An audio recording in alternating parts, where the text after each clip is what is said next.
Hello បាទជំរាបសួរទៅដល់បងប្អូនទាំងអស់គ្នាបាទស្វាគមន៍មកកាន់ page Mae Vea បាទថ្ងៃនេះ Mae Vea បាទចង់ចែករំលែកនៅរបៀបបាទធ្វើនំបាញ់ចុកសម្លខ្មែរបាទមហាជាតិបំផុតលើលោកបាទជាតិផុតលើលោកបាទអញ្ចឹងគឺយើងដំបូងគឺយើងបុកគ្រឿងហ្នឹងវាមានខ្ទឹមសខ្ទឹមក្រហមបាទមានស្លឹកគ្រៃគល់ស្លឹកគ្រៃអញ្ចឹងទៅបាទហើយក៏យើងត្រូវជ្រុំជាមួយនឹងសាច់ត្រីបាទសាច់ត្រីនេះយើងដាក់ស្ងោរវាទៅល្មមមកបេះសាច់បានហ្នឹងយកមកជ្រុំជាមួយគ្នាអញ្ចឹងមកបាទហើយបន្តមកទៀតបាទនេះគឺយើងចាក់ខ្ទិះចុងចូលក្នុងឆ្នាំងទឹកមិញដែលយើង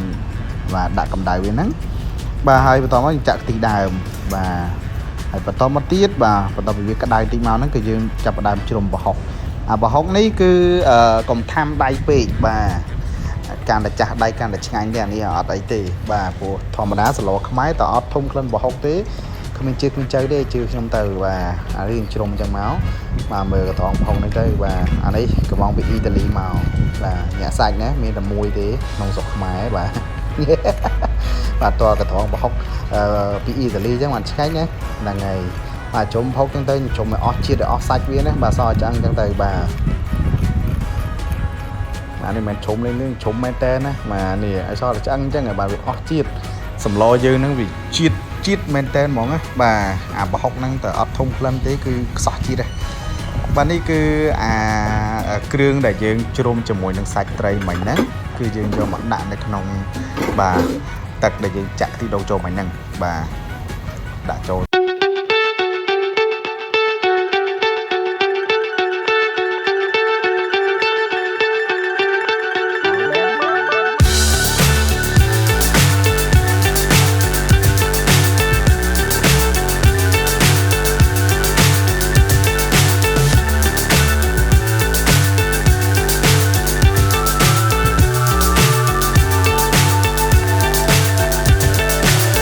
So high, I'm hypnotized. What's up is down, what's left is right. Chasing stars and holding you. I can't see the end, but we'll see it through.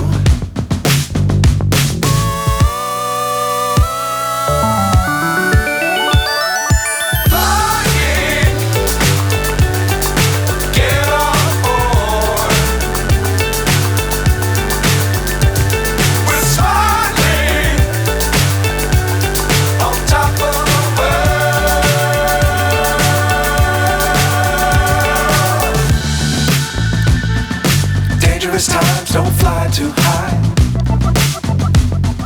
Be sure to keep the ground in sight. Fly forever if you keep it tight. Love the world but keep the sky on your mind.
Times don't fly too high. Be sure to keep the ground in sight. Fly forever if you keep it tight. Love the world but keep the sky on your mind.